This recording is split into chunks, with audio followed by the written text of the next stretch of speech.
Once you understand what loft of iron head suits you, it makes it a lot easier to build any set of irons on a budget going forward. And also which one of these heads on a budget would be perfect for different people. Because contrary to popular belief, strong lofts definitely serve a purpose. But they have their downsides, and that's why every manufacturer has their very much player's blade, then combo sets, then their player's hollow back, all the way up to the offset, de-lofted, non-forged iron head to purely give that player a bit more confidence on the course. So we have 3 Mizuno iron heads, and luckily all of them have their loft stamped on the bottom, which I thought was quite a decent visual. So we've got 29 degrees, very strong lofted, JPX hot metal, which I do recommend for a lot of beginners. Maybe not the 921, but like a 900 hot metal, I'll show you the prices. Goes for next to nothing, looks good, and to be honest, probably won't do much less than what this one here will do.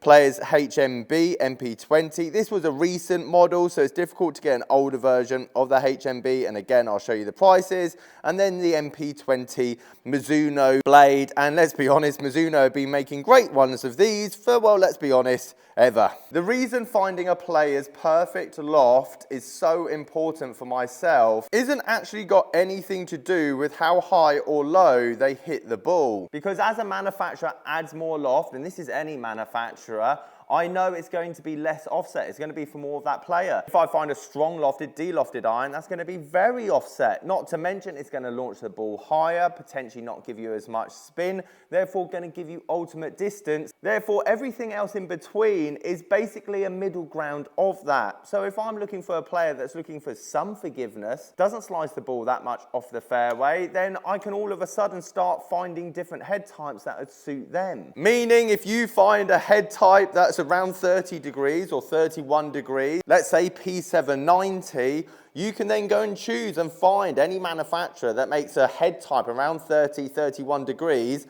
Over the last 5 years, I should say, as everything's got more stronger lofted. So first up, I'm going to hit some shots with my swing with all 3 of these heads, show you the pros and cons of all 3 at my club head speed, and then we'll mix up the swing a bit, different speeds, different swing techniques, to basically highlight what some of these do great and others don't. It's always a compromise with irons. You can't have ultimate control and ultimate distance. That just doesn't work. We're using a standard KBS Tour 90 stiff for all of these shots throughout the test, and up first, the offset JPX 921 hot metal iron.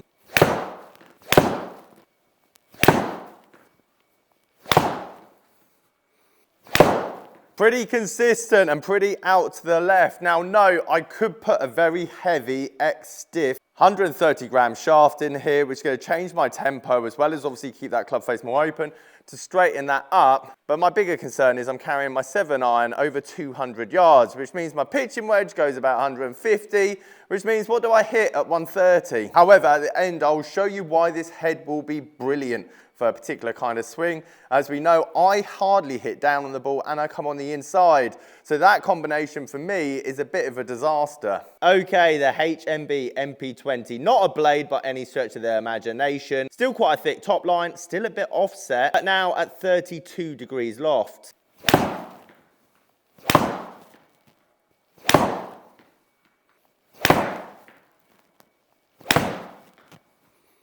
Okay, HMB slightly straighter, still a bit left of target on average. However, the important thing is I can still hit the hot metal to the right, but this was a big thin. I still can maneuver the club on the way down, hold this release off more, trying to almost back out of it to keep that club face more open, but then I thinned it towards the target. As I say to everyone, lesson or club fit, I want you to flush it as best as you can, and it's my job, either technique or equipment, to make sure that flush shot goes straighter. Another thing to note as well with that HMB, especially that last shot that I just hit there, that was heavy out the toe. We can see the efficiency very low. We can see the spin. I probably called it a tiny bit heavy. Yeah, I still got 190 carry. That is where these 2 irons differ from the next one. Because now I go to the blade, 34 degrees, MP20. Out the middle, this is going to give me the most spin that I need to obviously get that stopping power. But if I do hit out the toe or the heel, I can guarantee you I'm not going to see this kind of dispersion pattern from all kinds of strikes. However, the more de-lofted, this iron for me would be 25 yards out the back of the green. This is what de-lofted irons do more, and the more loft you get, the more, especially out the middle, the more it becomes like this.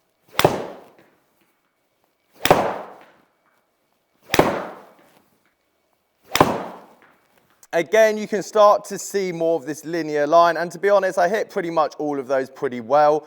Again, my pull shot would still be flag high compared to the others. However, if I'd hit it out the toe or the heel, potentially like I did with the hot metal, it wouldn't be up here, it'd be somewhat down here. Other things that I could do in this circumstance, obviously I've still hit the blade to the left-hand side. I could flatten the lie, or I could put the X-stiff shaft in it. If that person's never gonna change their swing, and I'm currently going through swing changes, so I'm not really that bothered, but hopefully you're starting to see at my speed what the difference in lofts actually do. Not to mention the descent angles, obviously the 921 going a lot further because it's spinning less. It's got less loft, there's less of a spin loft angle. At impact, you can see again the launch angles. Interestingly, over that test, the HMB and the MP20 launched virtually the same, but look on average how much more spin I'm getting, hence a steeper descent angle, hence more stopping power. This is why manufacturers make so many heads. Be honest, the blade at a 7 iron, 8 iron, 9 iron, I probably could get away with.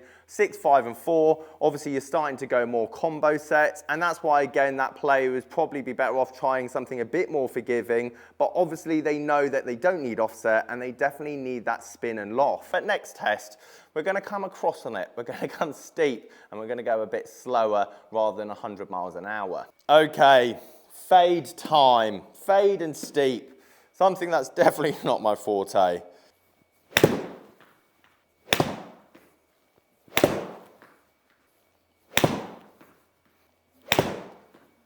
Blade up first, and obviously we're starting to see that forgiveness level take its toll on that slower speed and bad strike. Also notice now we're coming down and across it, our spin is now going up, not to mention launch angle getting a touch too high, which means we're going to be losing carry distance. Okay, HMB up next, 80 mile an hour. Oh, that was rubbish. I can't take that one, surely. I think it's important to note that was the worst strike of today, yet it has trundled up further than what the blade did.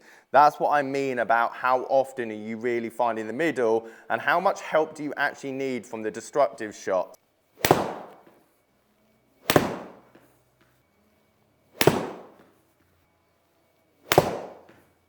All of a sudden, we're starting to actually tell these apart. HMB in the blade, especially out the middle, well hit at my speed. Not really much to tell apart, to be honest, apart from the fact the descent angle and spin was higher. At this speed, however, big difference. Why? Because our launch angles dropped to where it probably should be at this clubhead speeds player, and the spin is somewhat around the level it should be, hence we're almost getting another 20 to 15 yards carry. Right, the hot metal up last. Quick few 5-1s. However, I think we know where this is going, and I want to give you a bit more advice on how to choose your clubs in the future, even once you've found the head that suits you. Again, that was an awful strike. That was dog. But you can see the launch and spin just dropping. That's gone the furthest out of all of them. I hit it so heavy, hence the spin's dropped, launch has dropped. However, we got almost the longest carry of the session from it.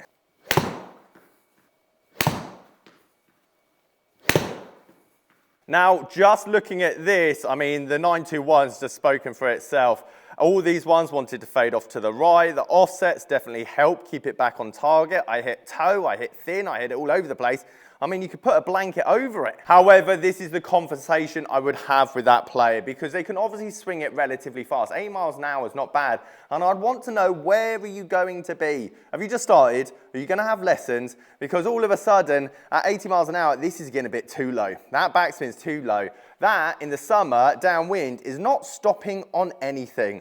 159 yards carry, 174 yard distance. And if they change from going out to in, and, well, I mean, that's not too steep, but let's say they change that to a bit more of a draw, a bit more neutral, then they start hitting it faster and they become more of this kind of player up here, meaning that all of a sudden the HMB in the future would make sense. Helps with the spin and launch when you do hit it left, so this doesn't go whoop straight over here. And in the short term, they're just gonna have to accept a bit less forgiveness because they're gonna need to work on their game. Few things we haven't talked about: personal preference. If someone said to me, Simon, I just feel more confident with the hot metal, 100% go with the hot metal, not a problem at all. And if you are buying second hand, let's be honest, if you find a set of hot metals for £250 and you don't like them, sell them quickly for 200, you've lost £50 in the matter versus something that's brand new. The whole point of this video is loft is really important as you get an idea of what the club's going to be. If you have too much loft at the moment, you want more distance and you leak everything out to the right hand side, getting something more offset like this potentially will help. Every manufacturer is going to somewhat differ, but it's going to be close. Your blade, no offset whatsoever, tons of loft, no forgiveness. Offset, de-lofted, chunky, and again, it's this toing and froing. What do you really want from your irons? And if you look at their loft and they're within your budget and they're in good condition, then to be honest, you're making a pretty decent educated guess. Guys, I hope that video made a lot of sense. Any questions, leave them down below. Or if you want to message me about your golf bag or golf game, sasgolfacademy.com. Guys, I'll catch you in the next one.